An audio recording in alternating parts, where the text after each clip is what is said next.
Hello, YouTubers. I'm sorry you couldn't hear me until now. Hello, Kanagawati, Non-Existent, Natalie, JB, Ismay, Fran, Shashank.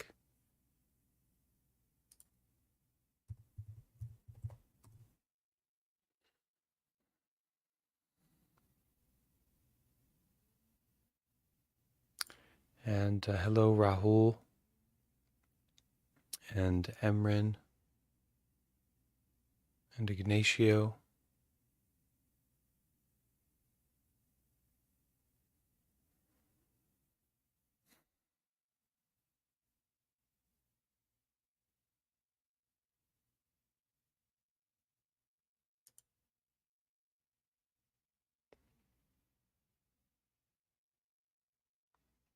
Good morning, everyone.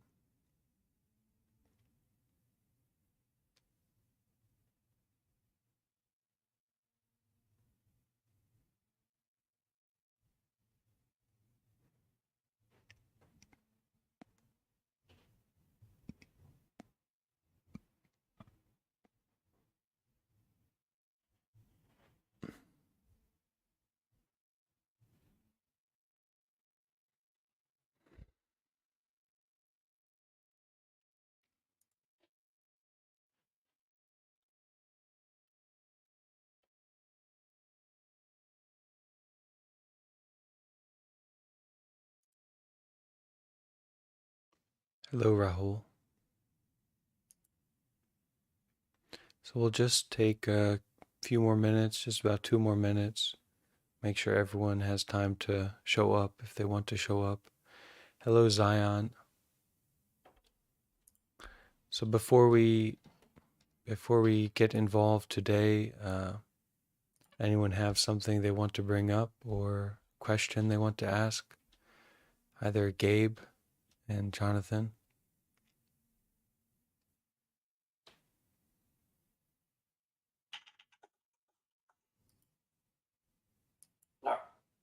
Not really related to meditation, but is it very hot where anyone else is? Okay. Is anyone feeling hot?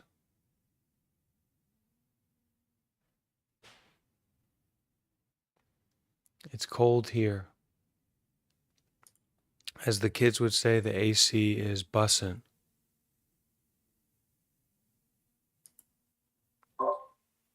It had been hot, but we have a nice gentle rain that's cooling things off today.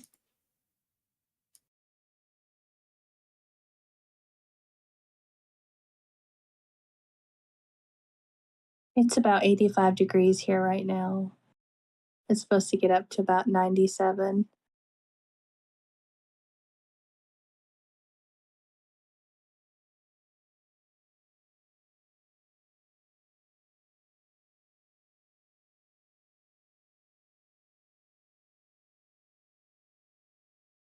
Over in Montana, Ismay says that it's hot. And hello, Anushka and Mahi. Mahi asking about joining the Discord call. I wouldn't worry about it now, but in the future, we can figure something out. But there's a link in the description of the YouTube to join the Discord. And then if you can make your way through the labyrinth of Discord, then you'll be able to join us when we gather, just with a click.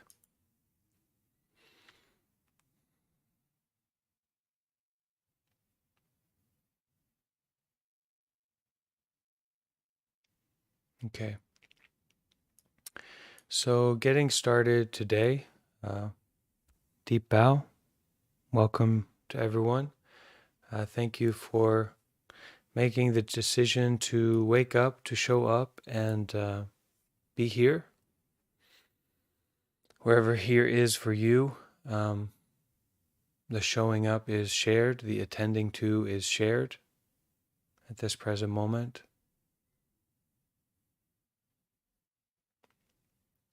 So today we are going to look at some Zen stories and practice some meditation together. But before we listen to some of these Zen stories, and maybe share a little bit of our position on them or any insight that we get from them, let's just take a moment to bring some attention to our posture and make sure that our body is comfortable, stable, and also upright. So you can bring your posture to be in a way where your shoulders are back and where your spine is straight, but also relaxed. So upright and aware, present, but also relaxed. Sincere rather than serious.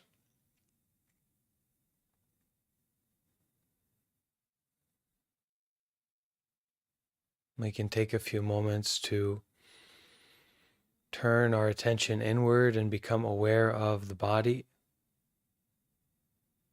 become aware of our breathing and our sense faculties as they are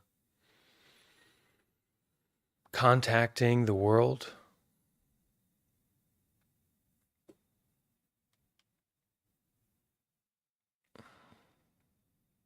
Feeling the breath in the body, feeling the skin, the temperature of the air around us.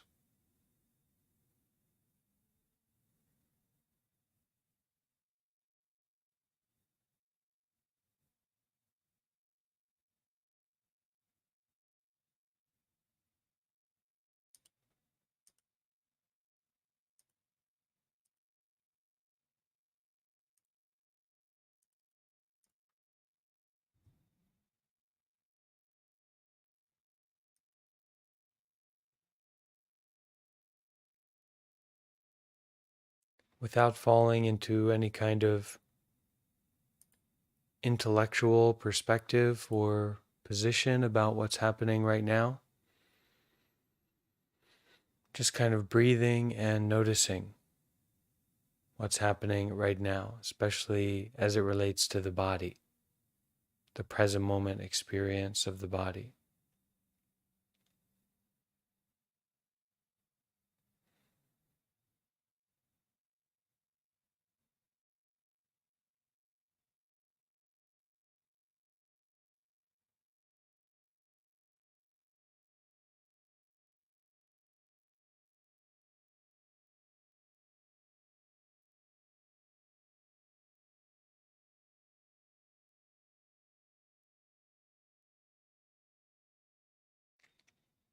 So willing to be aware of what's happening right now and to kind of turn the mind towards being aware of what's happening right now. That can be as simple as a sensation in your fingertips or a feeling in your ankle. It's not some big, profound kind of experience necessarily. And we also may have a feeling of nothing much, right? Like there's nothing happening. Well, look at that. Be curious about that. Notice that. That nothing much happening.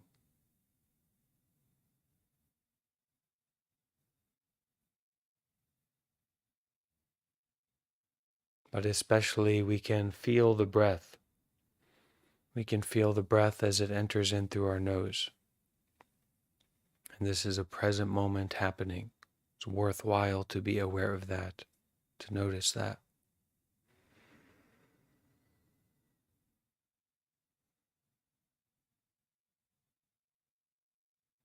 So this willingness to notice and to look at what's happening right now, and in some sense to rely on that noticing, that looking. So bringing our attention to the present moment experience of the breath contacting our nostrils, coming into our body.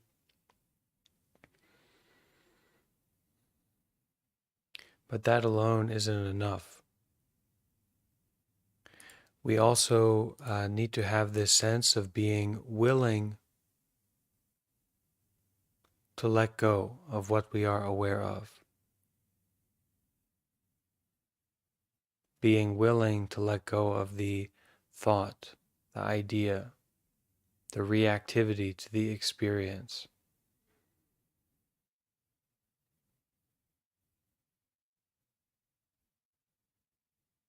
We are aware of the breath flowing in, and we're willing to relax, let go, let the breath flow out. We don't need to hold on to anything at this time, and we especially don't need to define ourselves by our reactivity at this time.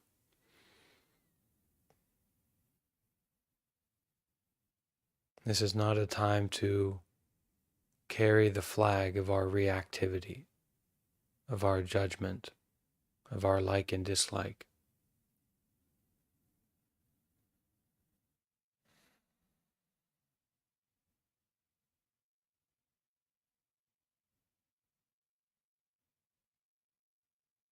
But rather following the breath as it flows in and flows out.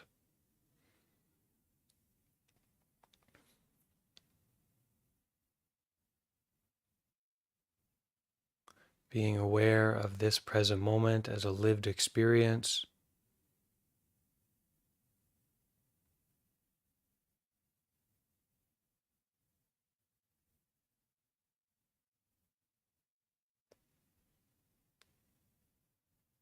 And being willing to let go. Not to reject, not to ignore, but being willing to not hold on.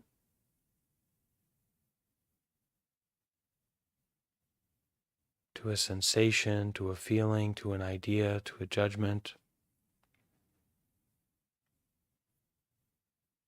But to be sincerely aware.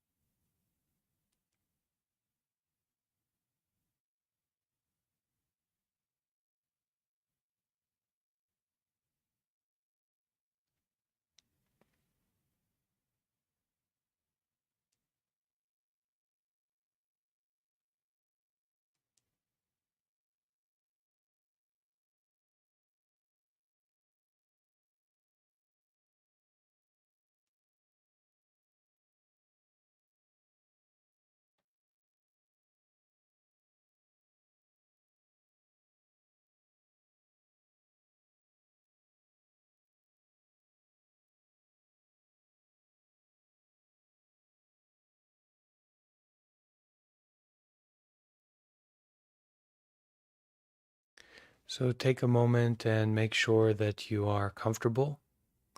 Okay, so if just kind of notice in your body if there is any place that has a tension or a pain, and if you need to adjust that, go ahead and adjust it. This morning we'll listen to a few Zen stories, a few Zen teachings, and then we'll practice meditation together a little bit more.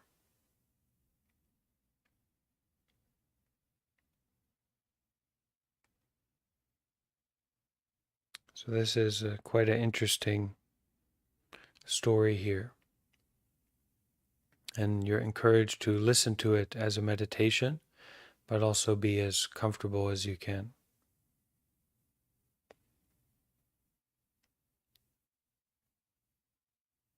You can bring your mind to ancient China, monks and nuns and Zen masters, these kinds of things. Master Tu was asked by a monk, "All sounds are the voice of Buddha. Is this so?" All sounds are the voice of Buddha, the voice of enlightenment, the voice of someone who's completely, totally enlightened. Is this so? He said, yes. The monk said, "Master, don't make a sound farting." Master Tu then hit him. The monk also asked, coarse words and fine speech all return to ultimate truth. Is this so? He said, yes. The monk said, can I call you an ass? Tuzi then hit him. Dahui said, another master commenting on this story, Dahui said, 2 outlaws are foiled. He also said, but tell me, which one is a bush bandit and which one is a true rebel?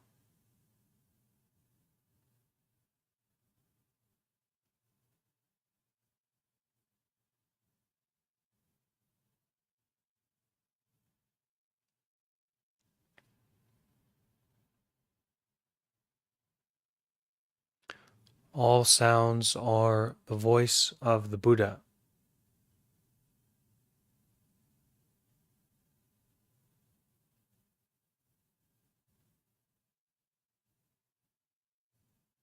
High and low speech are conveying the ultimate truth.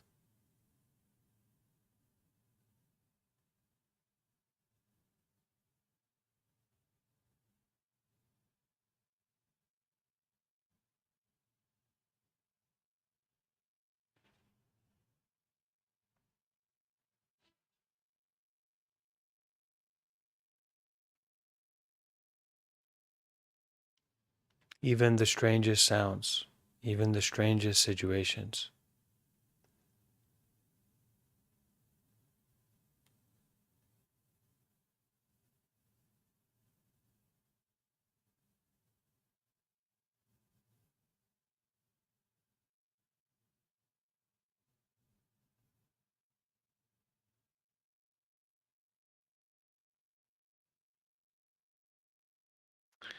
Buddhahood in this life.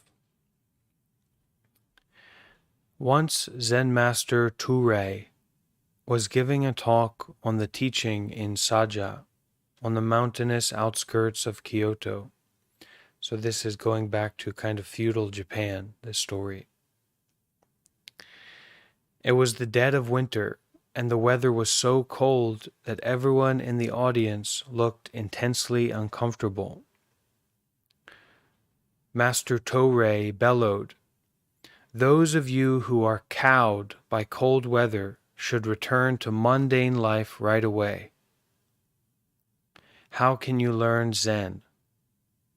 Why don't you look for it in your own hearts? Fish are in the midst of water, yet do not know the water is there. People are in the midst of sublime truth, but do not know the truth." In the audience at that time was an early follower of the mind studies movement, a man named Nakazawa Doni, who was later to establish mind studies in eastern Japan. Hearing these words from Zen Master Torei, he suddenly attained enlightenment. Exposition of the teaching means not putting the mind on externals, he later explained, adding, this is what they mean by attaining Buddhahood in this very body.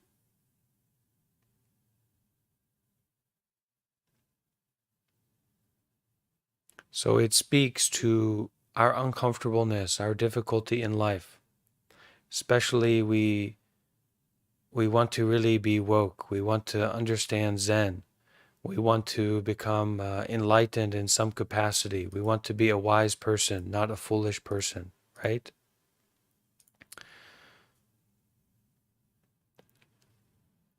Those of you who are cowed by cold weather, those are you who are kind of put into a secondary position or a confused state by adversity, by difficulty. should return to mundane life right away. So you should go back to the normal way of living right away.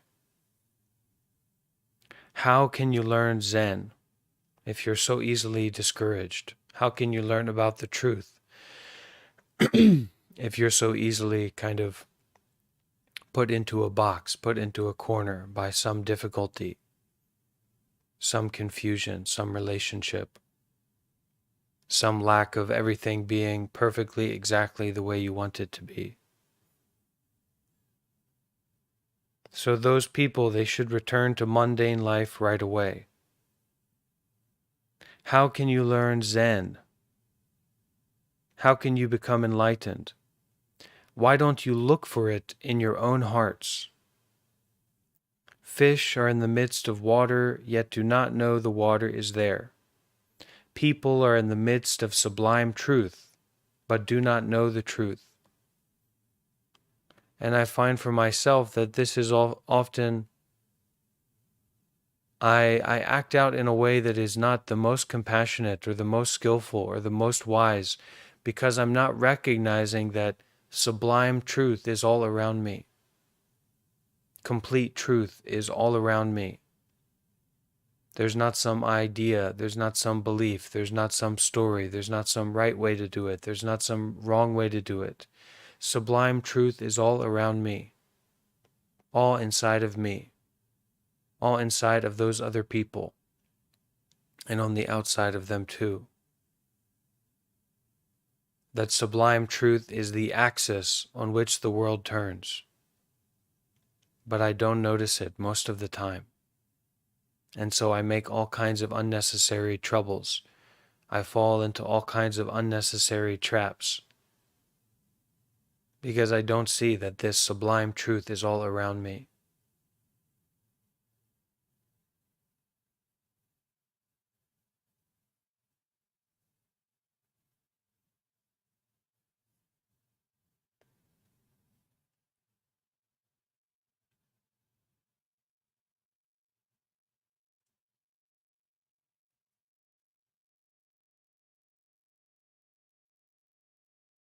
And I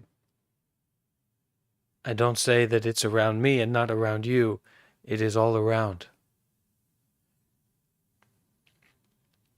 Fish are in the midst of water, yet do not know the water is there. People are in the midst of sublime truth, but do not know the truth.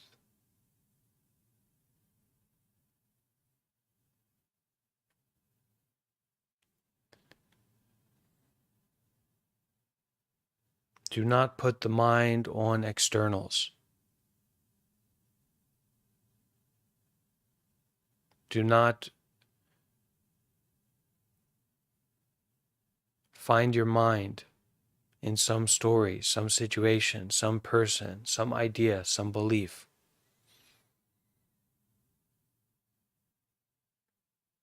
This is what they mean by attaining Buddhahood in this very body.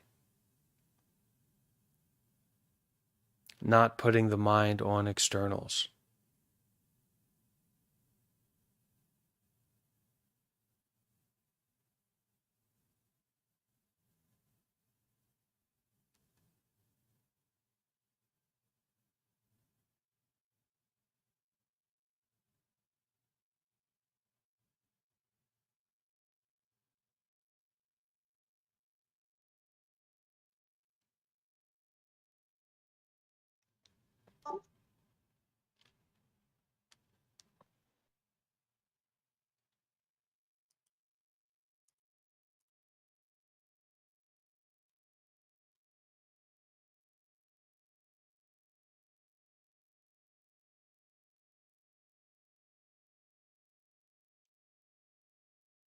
Stern measures.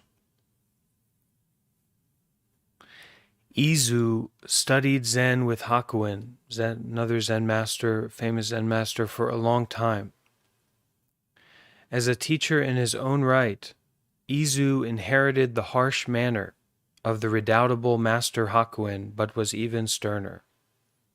Okay, so Izu was quite skillful in teaching and understanding, and inherited this harsh manner of the master. A lot of times these Zen masters have a sharpness about them, a strictness about them, because either you understand the truth and you want to participate, or you don't. Get out of here. Don't bother me. Don't interfere with me. And also that truth is something you are surrounded by, just like a fish in water. So if there is a fish that sees that they are surrounded by water, okay, and then some other fish come along, they really see that, they really know that, and then some other fish comes along, or many other fish come along, they start to say, they don't recognize this, they don't see this. That fish sees the truth. There's no need for them to expose the truth or to do anything for them to see the truth. It's everywhere. They are in the water. They are breathing the water. And those other fish do not see the path even as they walk on it. They don't know about the water even as they breathe it in and out. So from that perspective, you can understand someone being very sharp, very terse, very strict, yelling, screaming, throwing things. Because it's a matter of the truth, not some perspective, not even some realization, like that these fish need to realize the truth. They are covered in it. They are breathing it, the truth. So if you really have that deep down experience, there's all kinds of unique ways that someone will express that. And a lot of these Zen stories, they emphasize those unique ways of teaching, because just like the other story about in the cold, okay? If you are so easily cowed, turned into an animal, turned into a fool because of cold weather, or because of uncomfortableness, or because you don't quite get it or understand it, get out of here. Go back to your normal life. Go back to, being a cow, meaning, animalistic realm. Eating, sleeping, having sex. Get out of here. You don't need to be here. How are you ever going to understand Zen? How are you ever going to know about the truth? How are you ever going to know about anything? You're like an animal. So this, go away, right? And actually, this is also for the monks in the Zen tradition in Japan. The kind of way that they have a training system, I'm not so well versed on it, but it's a little bit of something like this. There's a preparatory stage where a monk, a young person decides they want to become a monk, a Zen monk.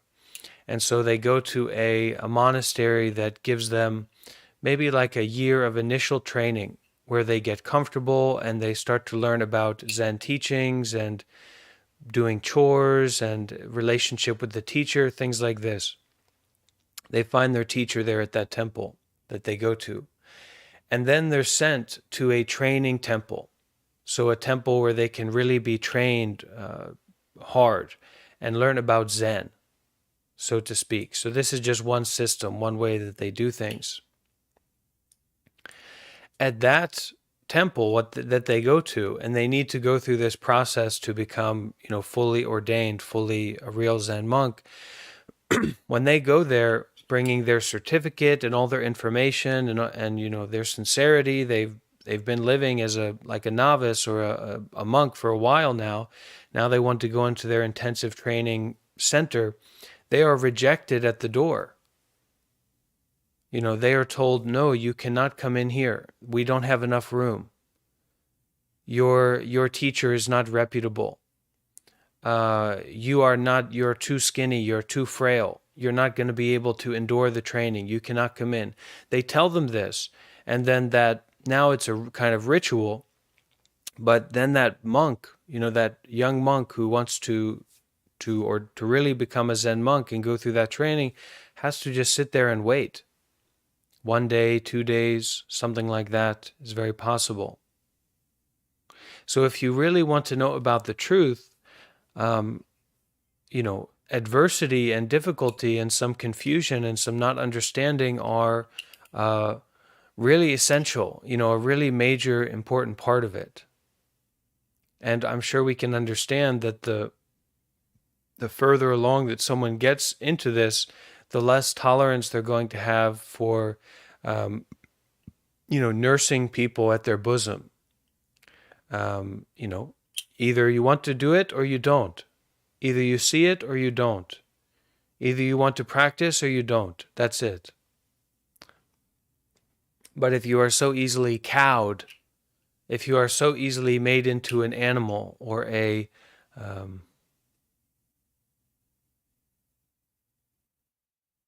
someone who gives up so easily just because it's cold, just because there's inconvenience, then go back to normal activities, go back to mundane activities, because you're not going to get what you're looking for here. There's not a thermostat in the mind.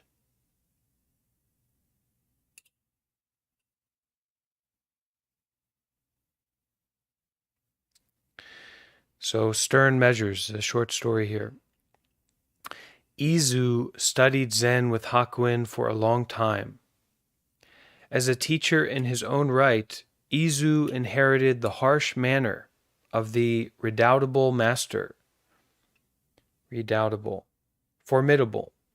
The formidable master Hakuin, but was even sterner. Okay, so this master was known for being stern. Whenever he would receive people asking about Zen, he would lay a naked sword next to his seat. And so this is feudal Japan. This isn't a toy sword. This isn't an ornamental sword like what all of us would come across. A naked sword means a sword sharpened to the greatest degree. A real sword. Whenever he would receive people asking about Zen, he would lay a naked sword next to his seat.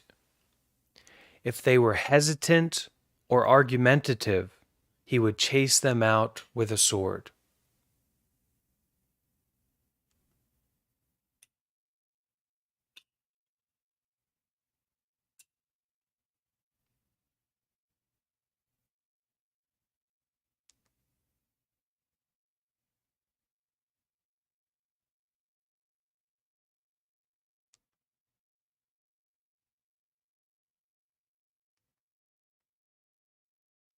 Learning how to learn. Tai Shu was unusually sharp by nature, and his erudition, his ability to learn and to gain knowledge, his great ability to gain knowledge embraced both religious and secular classics and philosophies. So he could understand a lot of different texts, and religious and secular, religious and scientific. The only thing he could not understand was the principle of the I Ching, the ancient book of change. So this kind of ancient Chinese spiritual philosophical text, the I Ching, very well known throughout history. Wishing to complete his learning, Tai Shu set out for the capital city of Edo to question the elder Confucian scholars about the Book of Change. Along the way, he passed by the temple of Zen master Hakuin. Since Hakuin was known as one of the greatest masters in the land, Tai Shu decided to seek lodging there and see him.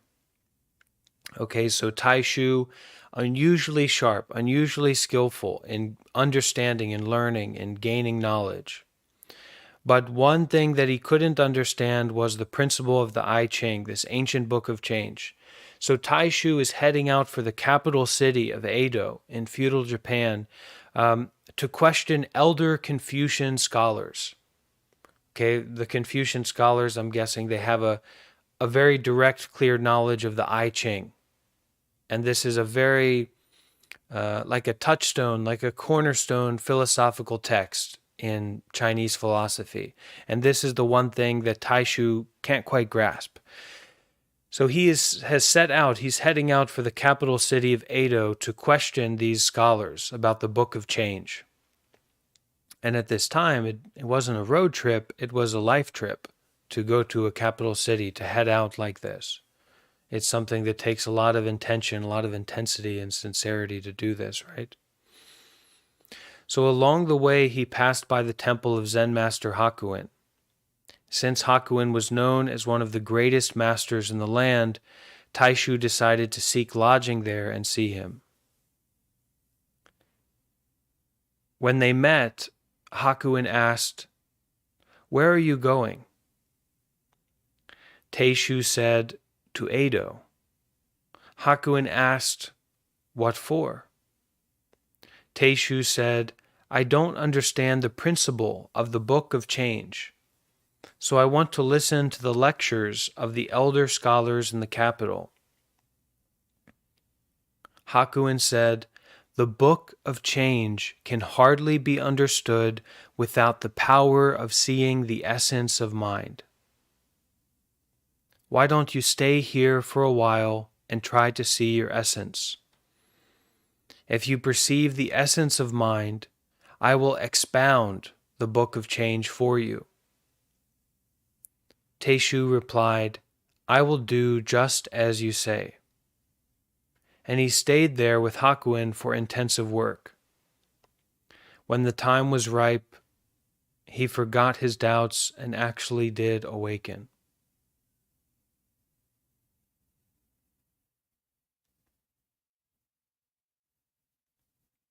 The Book of Change here can be anything. The Bible, your life, your relationships, your past, your future. Whatever spiritual teaching it is, maybe it's about angels and numbers and speaking in strange ways, any of that can hardly be understood without the power of seeing the essence of mind. Why don't you stay here for a while and try to see your essence? That's Hakuin's invitation. Why don't you stay here for a while and try to see your essence? And then Hakuin offers, if you perceive the essence of mind, I will expound the Book of Change for you. I'll tell you about it. When the time was ripe, he forgot his doubts and actually did awaken. So if we can see the essence of our mind, a lot of those concocted stories and beliefs, what do they really matter? If we can see our essence, if we can see the truth, if we can find freedom here in this present moment, what does everything else matter? Angels and demons, heaven and hell, ghosts and goblins. It's all fine. We can understand it. We can embrace it. We can face it if we can see the essence of our mind here and now. Otherwise, it's all nonsense. It's all a trick. And regardless of how real or true or powerful it is, we can't understand it unless we can see the essence of our mind. And this word expound here means, Hakuin meant that if you perceive the essence of mind, which means if you become enlightened, if you become enlightened, you're not going to be asking strange people to share something or to explain something with you. Not going to be asking anyone to explain something to you because you see the essence of your mind here in this present moment. You're not being led around by the nose anymore, like a donkey with a carrot hung out in front.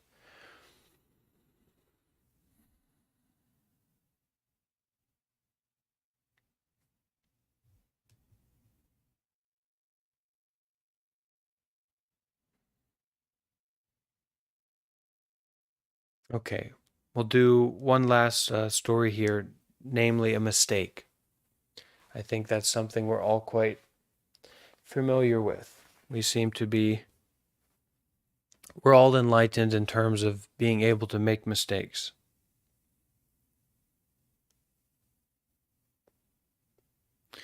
Chodo studied Zen with Master Kogetsu and realized the state of nothingness.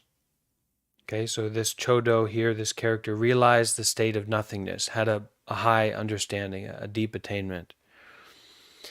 Now, at this time, the school of Zen Master Hakuin was flourishing, and seekers from all over the country were flocking to the great teacher. So Zen Master Hakuin is a really, really famous Zen master from feudal China. Quite a long time ago in China, but kind of within the modern era. Chodo wanted to go and have a Zen debate with Hakuin, but his master Kogetsu advised him not to go. So this Chodo, having this realization, this state of nothingness, now wants to go test his mettle. It's very anime-esque. I think a lot of anime maybe gets some influence from Buddhist stories in some places. But I've realized this state of power, this state of understanding. Now I want to go debate. I want to go confront this Zen master Hakuin, who's known to have a great understanding, a great wisdom, right? So Kogetsu, his master, advised him not to go, said, don't go. But Chodo wouldn't listen. So Kogetsu said, if you insist, then let me write a letter of introduction. All right, so Kogetsu, his master, makes a way of introduction for Chodo to go and see Hakuin. So Chodo headed for Hakuin's place carrying a letter of introduction from Kogetsu. Chodo reached the temple where Hakuin lived just as the great master was taking a bath. So Japan has a big bath culture, going back even before, they'll boil water, they'll heat water and then, make a bath. Chodo reached the temple where Hakuin lived just as the great master was taking a bath. Barging right in, Chodo presented his understanding. Hakuin said, if you are this way, you haven't come here for naught, but go take a rest for now. Okay, so Hakuin said, if you are really like this, if this is really how you are, this understanding that you've presented, and we can get a taste of that understanding by, this monk kind of just charging in to the bathroom as the bath is going on. So has a certain kind of trust in his own experience, his enlightenment. So Hakuin said, if you are this way, you haven't come here for naught, meaning this is, you've come here to, your understanding is going to be able to be deepened maybe. You haven't come here for nothing, if you're really like this.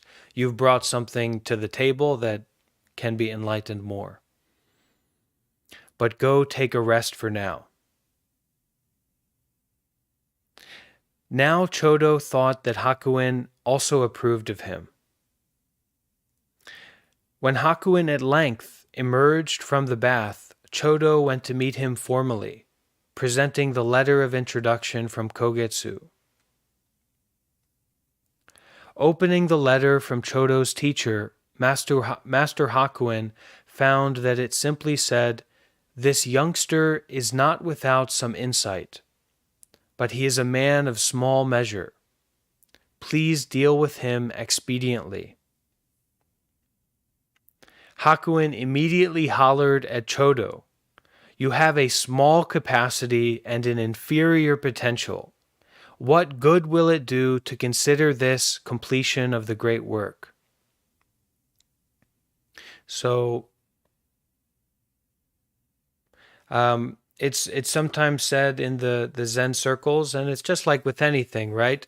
LeBron James doesn't have a small Michael Jordan doesn't have a small capacity and an inferior potential, right? Michael Jordan had a great capacity, a great potential for basketball, for doing what he did, right? And the same can be said for Zen or for meditation, the way, being a monk. Some people have a great capacity, or being a teacher, some people have a great capacity for it, and some people have less.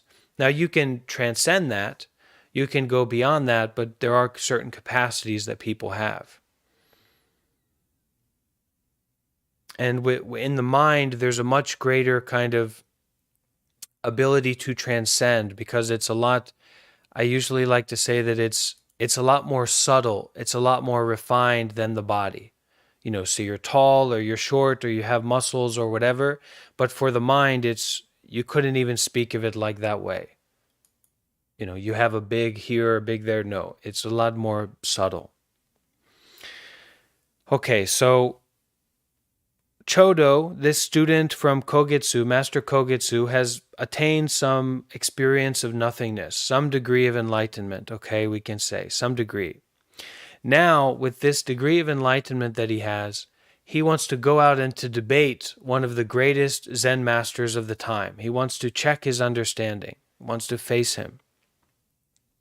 So he makes this trip to go and see the Zen master. He barges in on his bath and presents his understanding, his position, and the master says to him, if you are really this way, you haven't come here for nothing.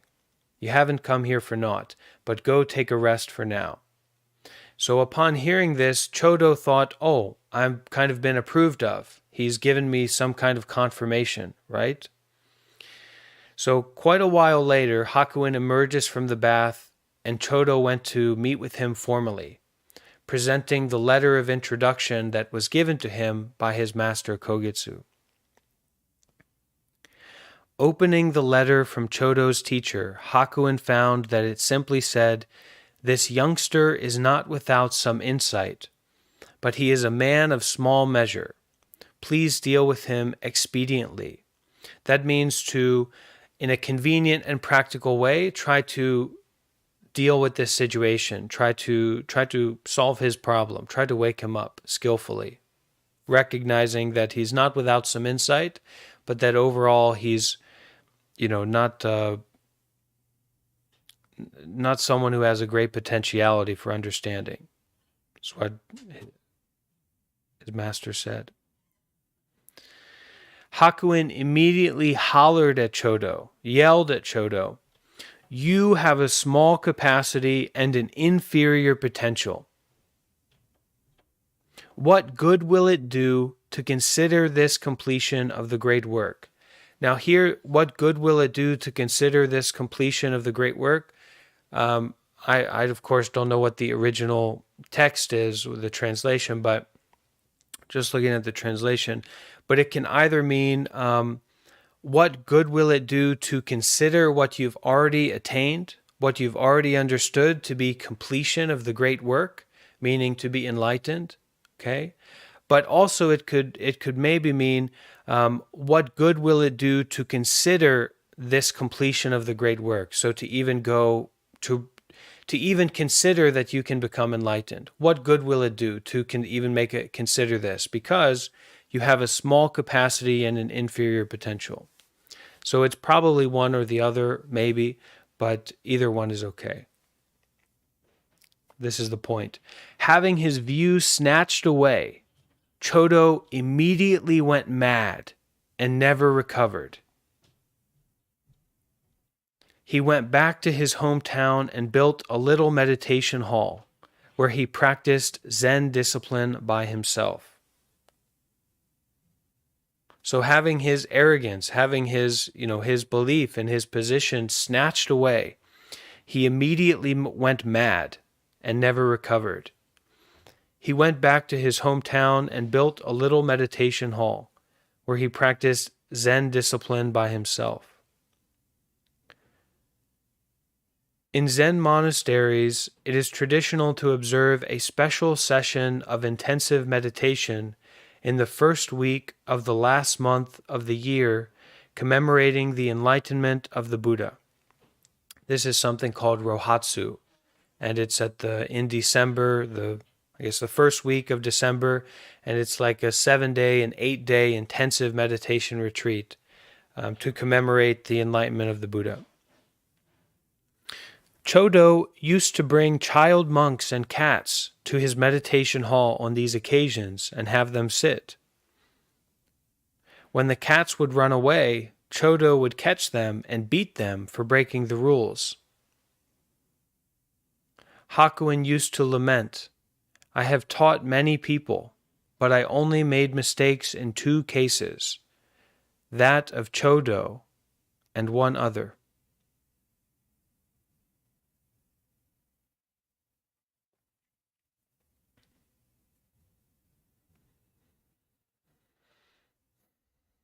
So we really have to be careful how we use our power. Even in this case of Chodo, who had some understanding, some insight, some deep experience, right? Hakuin said that how he responded, maybe it was too harsh, maybe it was too much power, too much force to snatch away what he had. And this monk, this Chodo, kind of went mad, and not a good kind of mad. When I first heard this, the first mad in the story, I said, well, maybe this sounds bad. How they expressed it. Chodo immediately went mad and never recovered. But then I saw Chodo used to bring child monks and cats to his meditation hall. Then I said, well, wait a minute. This is somebody I might like. But then it said Chodo would catch them and beat them for breaking the rules, right? So it's not that good kind of mad. Hakuin used to lament, "I have taught many people, but I only made mistakes in 2 cases, that of Chodo and one other." So we really have to be careful. Even a great Zen master working with a great Zen student, have a realization like that is quite a person and a monk. So we really have to be gentle. We really have to be careful. Be compassionate, be gentle, be patient.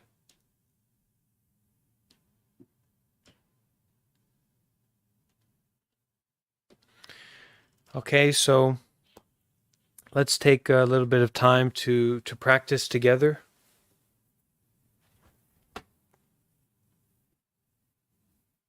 Do some meditation together.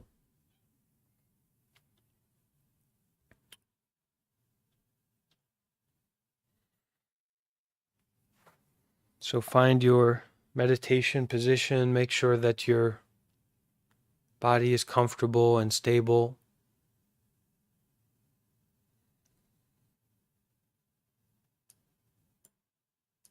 Make sure that your heart is open to this moment.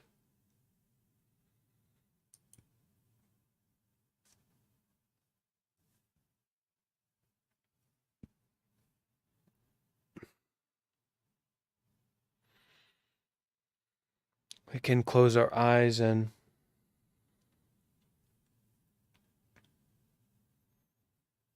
open up to everything that we've experienced up to this point and everything that is being experienced right now.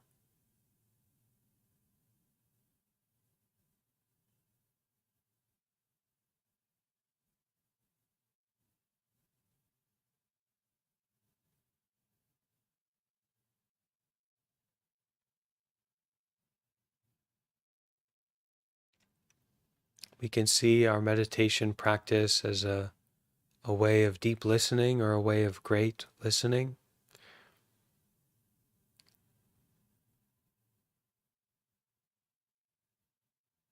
But not so much listening from our ears, but listening from the heart.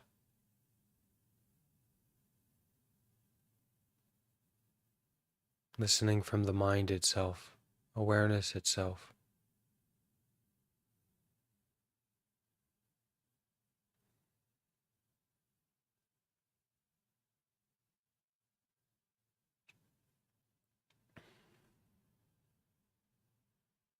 If we've made any kind of mistakes recently, if we've used our power in a way that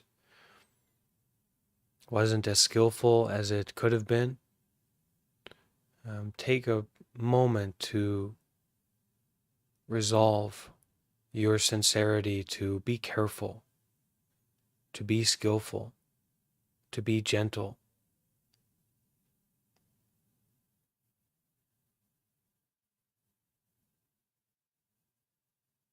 to recognize and know for yourself that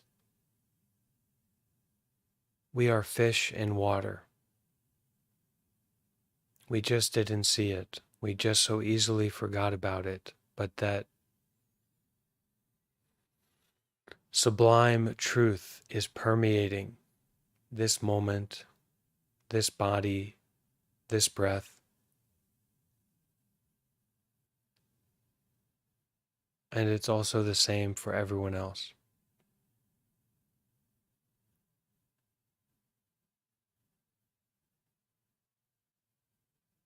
We don't need to fix any problem. We don't need to understand any complex philosophy, text, or person. At this moment, we need to see the essence of our mind.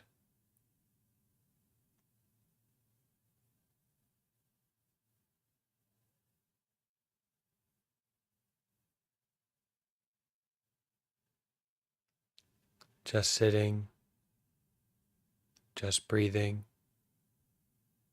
just being aware.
So let's practice some metta meditation. You can repeat after me. We use this phrase, may I. So it's not about me, not about Bante. It's about you. May you. We say, may I, may this body, may this mind. Okay? So repeating after me.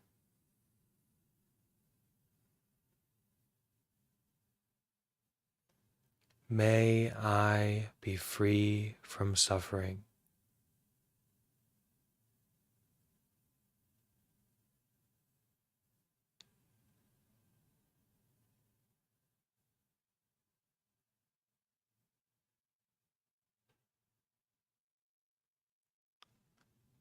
May I be free from suffering.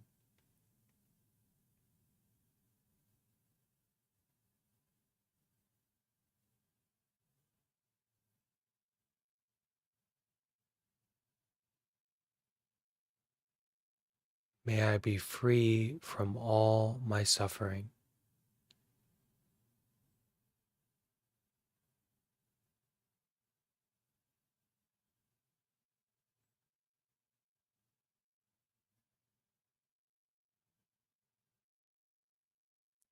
May I be free from all my suffering.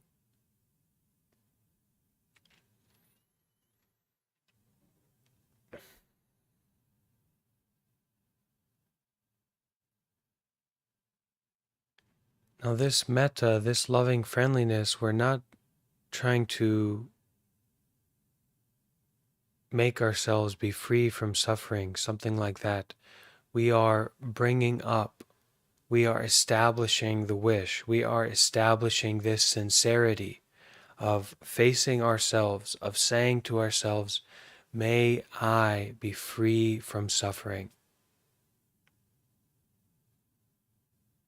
Not that you will, not that you can control it, but may I, regardless of the difficulties in my life, regardless of anything, everything that happens, may I be free from suffering. Okay, you can repeat after me.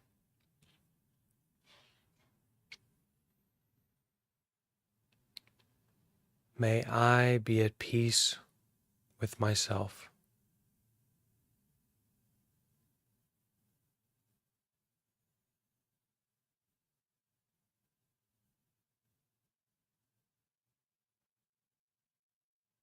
May I be at peace with myself.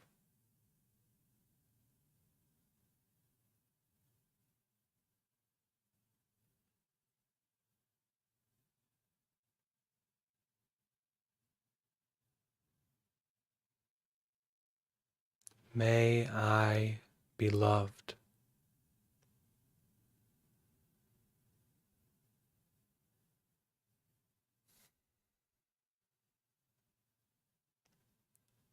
May I be loved.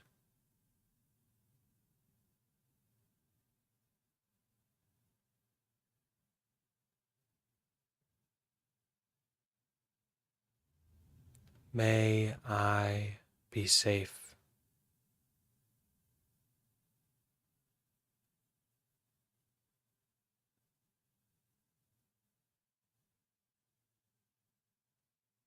May I be gentle and at peace.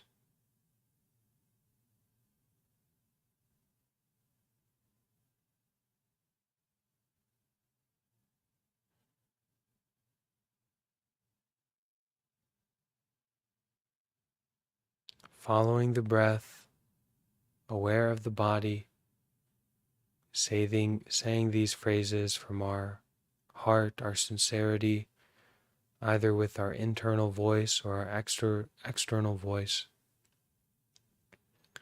You can repeat after me. May you be free from suffering.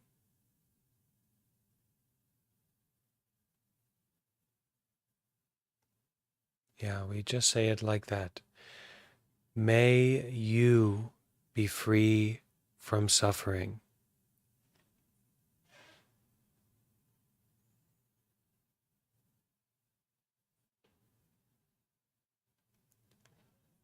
May you be loved.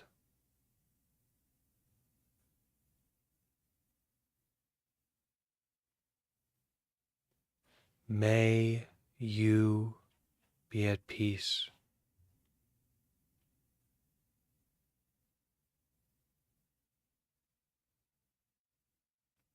May you be happy.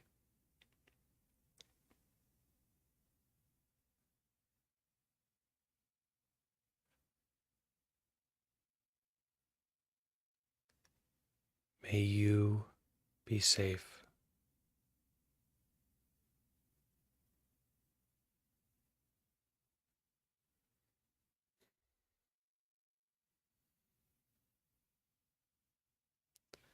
May all beings be well, happy, and peaceful.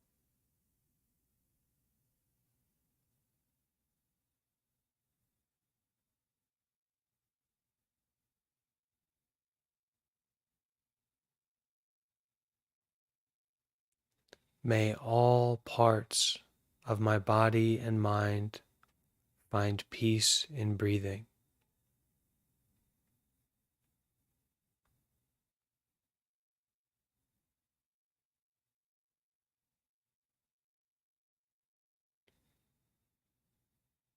May all aspects of my body and mind find peace in breathing.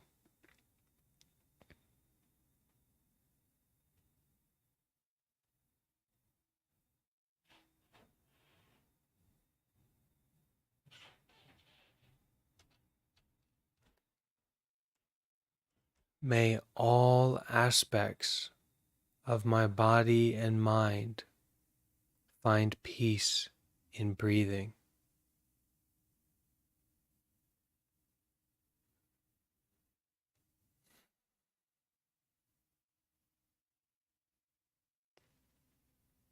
May all beings, wherever they are, be happy and at peace.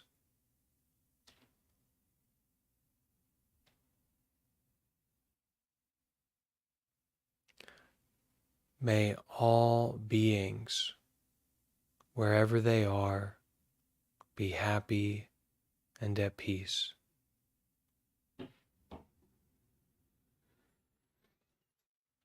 May all beings, wherever they are, be happy and at peace.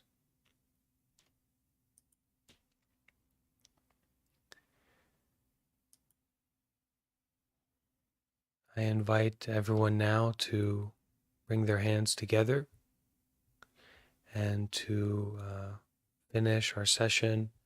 We will chant sadhu together 3 times. Right? This is a great time to let everyone know in your area that you're meditating. But actually, it's more important that we share out, we spread out our loving kindness, our any benefits, anything good that we got. We are sharing out, offering out, not holding on to it, not getting stuck on the good or the bad, but sharing out, offering out, chanting sadhu together 3 times. And this word means excellent, well done, good job. Okay, try to chant along with me. Take a deep breath. Sadhu.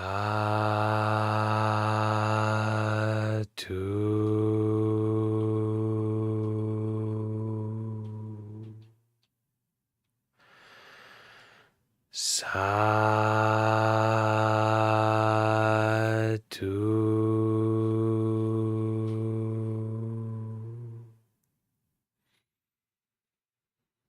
Sadhu.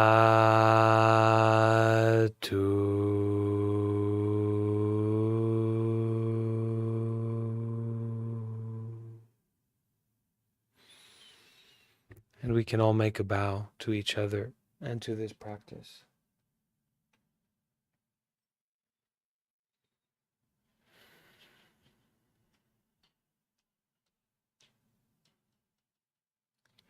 Okay, so thank you all for being here.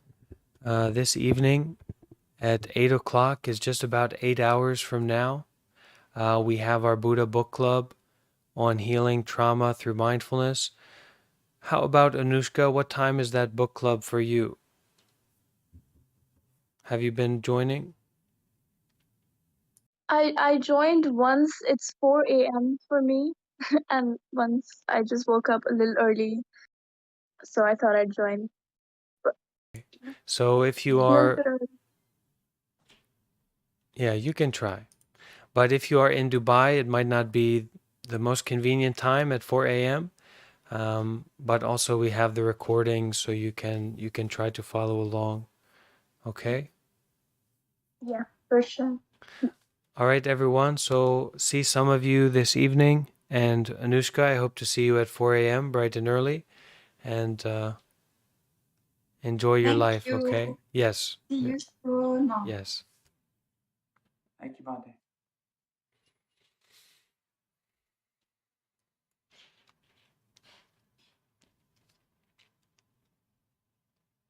And YouTubers, don't forget you can leave a like.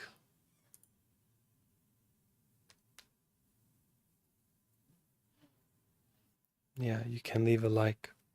All right. Goodbye, everyone.